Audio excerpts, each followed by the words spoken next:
Ano tong naging plano at pahayag ng Malaysia na ikinagalit ng Taiwan? At bakit nadamay ang Pilipinas dito? At yan ang aalamin natin sa JP Amazing Stories.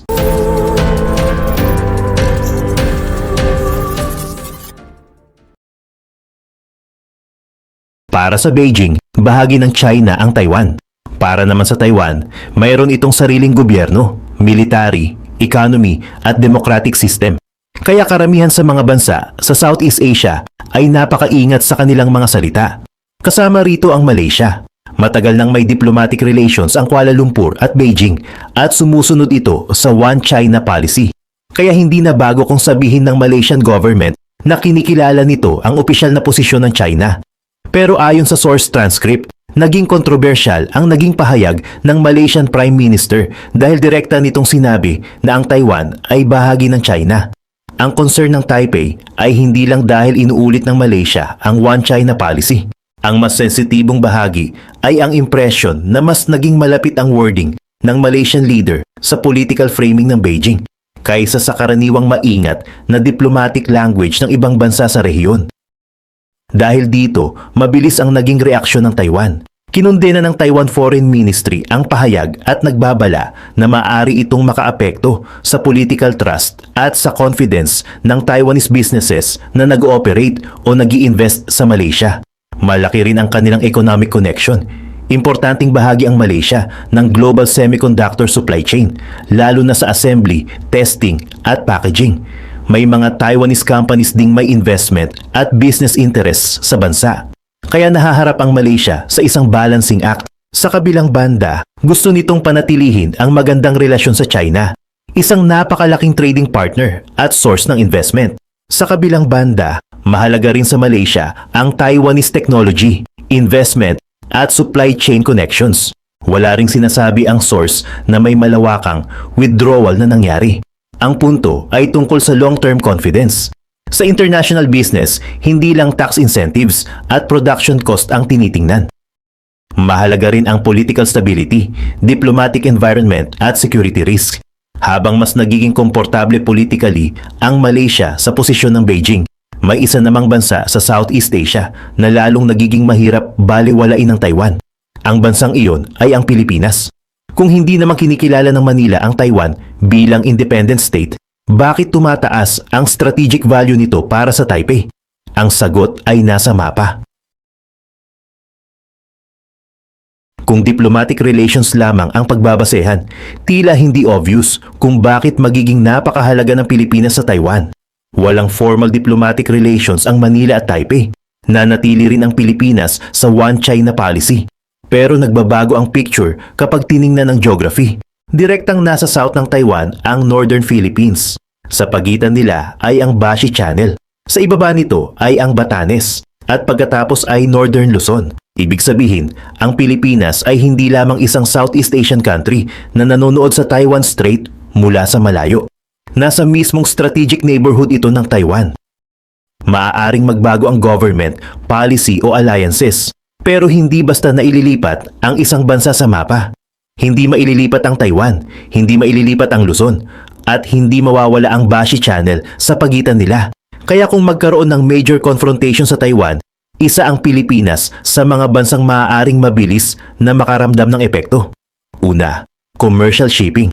Ang Western Pacific ay mahalagang bahagi ng international trade. Kapag nagkaroon ng blockade, military exercises o malaking confrontation sa paligid ng Taiwan, maaaring magbago ang shipping routes. Kapag umiwas ang commercial vessels sa danger zones, maaaring tumaas ang transportation cost at madelay ang cargo. Pangalawa, air traffic. Maraming commercial flight routes ang dumadaan sa broader airspace sa paligid ng Taiwan at Northern Philippines. Kapag nagkaroon ng conflict, maaaring baguhin ang ruta ng civilian aircraft, magkaroon ng delays at temporary restrictions. Pangatlo, overseas Filipino workers. Maraming Pilipino ang nagtatrabaho sa Taiwan. Kapag nagkaroon ng malaking crisis, magiging immediate concern ng Philippine government ang evacuation. Paano sila ililikas? Saan sila dadaan? Paano kung sarado ang airports o restricted ang sea routes? Ibig sabihin, kahit walang intensyon ang Pilipinas na sumali sa military confrontation, maaari itong magkaroon agad ng humanitarian at logistical problem. At may isa pang mas sensitibong issue, ang security alliance ng Pilipinas at United States. May defense treaty ang dalawang bansa. Sa ilalim ng existing agreements, may access ang American forces sa ilang Philippine facilities. Kaya kung magkaroon ng serious Taiwan contingency na sangkot ang United States, posibleng maging relevant ang Philippine territory. Hindi ibig sabihin nito na automatic na gagamitin ang Pilipinas para sa combat operations. Hindi rin ibig sabihin na automatic na papayag ang Manila sa lahat ng request ng Washington. Pero ang possibility pa lamang ay sapat na para isama ang Pilipinas sa strategic calculations ng Taiwan, China at United States. Mahalaga ang Malaysia economically at diplomatically. Pero wala itong parehong geographic relationship sa Taiwan na mayroon ang Pilipinas. At nasa gitna ng lahat ng ito ang Bashi Channel. Kapag tiningnan sa mapa, parang maliit lamang na bahagi ng dagat ang Bashi Channel. Pero sa military strategy, napakahalaga nito. Ang Bashi Channel ay nasa pagitan ng Taiwan at Northern Philippines at bahagi ng maritime environment na nag-uugnay sa South China Sea, Philippine Sea at Western Pacific. Sa panahon ng kapayapaan, ginagamit ang mga karagatang ito para sa commercial shipping. Pero sa panahon ng crisis, mahalaga rin ang mga ito para sa naval movement, aircraft, surveillance at logistics.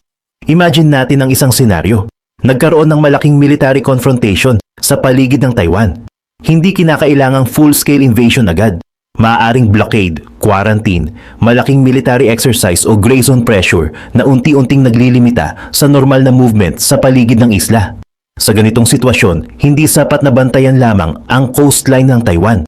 Kailangang bantayan ang approaches sa north, east at south. Dito pumapasok ang Bashi Channel. Kung may naval forces na gumagalaw mula Philippine Sea patungo sa paligid ng Taiwan, magiging mahalagang passage ito. Kung may surveillance aircraft o submarines sa region, relevant din ang channel.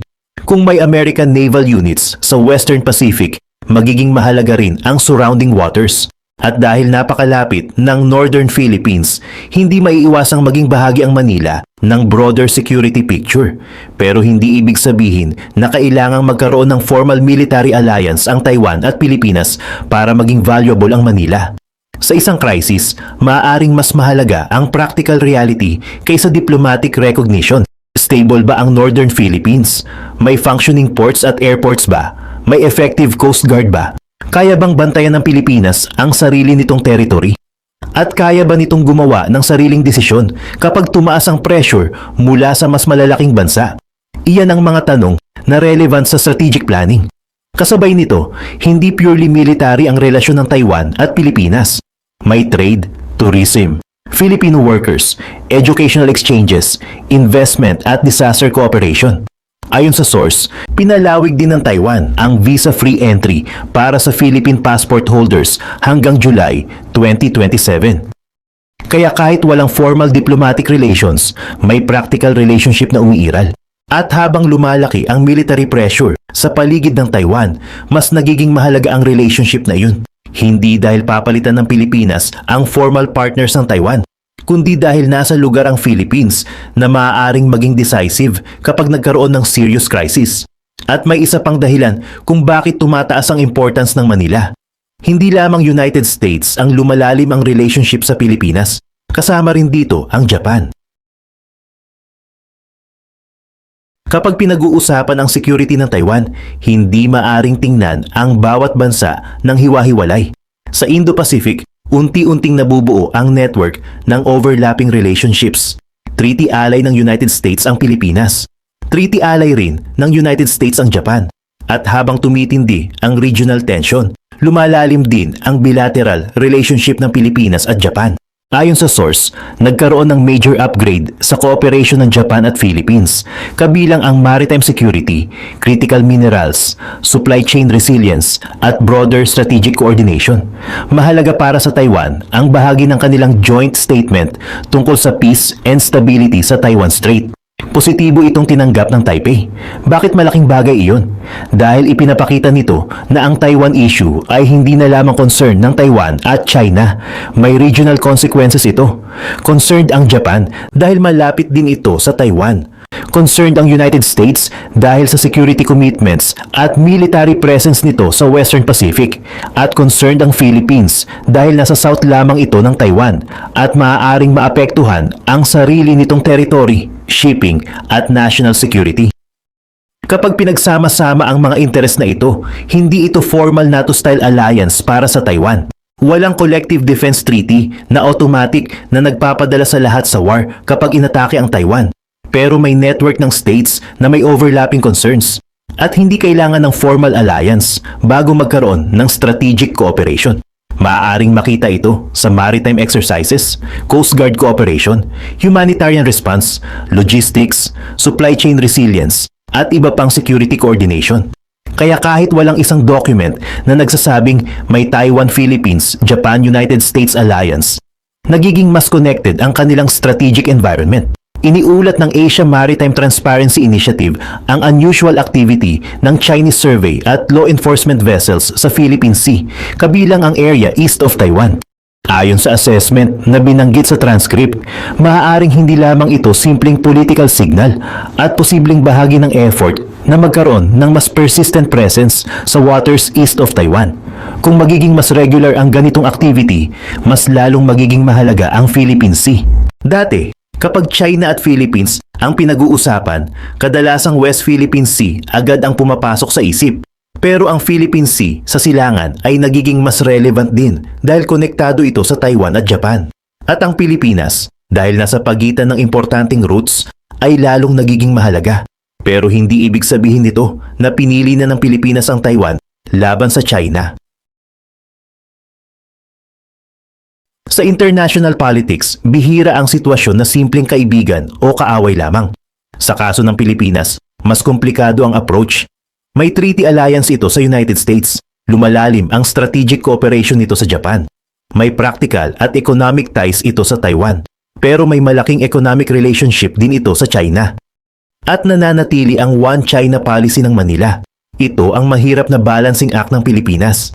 Kung masyadong lalapit sa China, maaaring magkaroon ng concern ang United States at Japan tungkol sa reliability nito bilang security partner.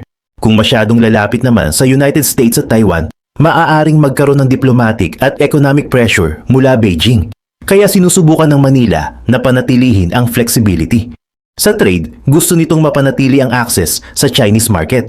Sa defense, mahalaga ang American alliance. Sa maritime security, may lumalalim na cooperation sa Japan. At sa Taiwan, maaaring panatilihin ang economic at people-to-people connections nang hindi binabago ang formal diplomatic position. Para sa Taiwan, maaaring mahalaga ang ganitong Pilipinas. Hindi naman necessarily kailangan ng Taipei ang isang bansa na laging nagbibigay ng pro-Taiwan political statements.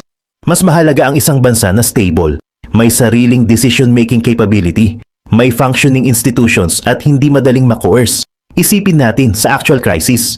Kung magkaroon ng military tension sa Bashi Channel, mas mahalaga kung kayang bantayan ng Philippine Navy at Coast Guard ang sarili nilang waters kaysa sa symbolic statement. Kung kailangang ilikas ang Filipino workers sa Taiwan, mas mahalaga ang functioning ports, airports at evacuation planning. Kung madisrupt ang trade, mas mahalaga ang economic resilience. At kung magkaroon ng pressure mula sa Beijing o kahit sa ibang major power, mahalaga ang kakayahan ng Manila na gumawa ng sariling desisyon. Kaya hindi kailangang magkaroon ng formal recognition bago maging strategically relevant ang isang bansa. Dito makikita kung bakit magkaiba ang trajectory ng Pilipinas at Malaysia. Pareho silang sumusunod sa One China policy, pero magkaiba ang geography, security relationships at role nila sa hypothetical Taiwan crisis. Ngayon, ilagay natin ang Malaysia at Pilipinas sa tabi ng isa't isa. Hindi para sabihing mas mabuti ang isa kaysa sa isa, kundi para maintindihan kung bakit magkaiba ang strategic value nila para sa Taiwan. Una, Malaysia. Malaki ang economic importance nito. May strong trade ties, semiconductor ecosystem, Taiwanese investment at manufacturing capability. Kaya hindi basta mawawala ang Malaysia sa economic strategy ng Taiwan. Pero ayon sa source, ang recent remarks ng Malaysian leadership ay nakitang mas aligned sa Beijing's framing sa Taiwan issue. Dahil dito, nagkaroon ng concern sa Taipei tungkol sa long-term political environment at posibleng epekto nito sa Taiwanese business confidence. Ngayon naman, Philippines. Officially, hindi nito kinikilala ang Taiwan diplomatically at nananatili rin ito sa One China policy. Pero nasa mismong south ng Taiwan ang territory nito. May defense treaty ito sa United States. Lumalalim ang relationship nito sa Japan. Nasa tabi nito ang Bashi Channel at Philippine Sea at may malaking Filipino community sa Taiwan. Kaya kapag krisis ang pinag-uusapan, mas immediate ang strategic role ng Philippines.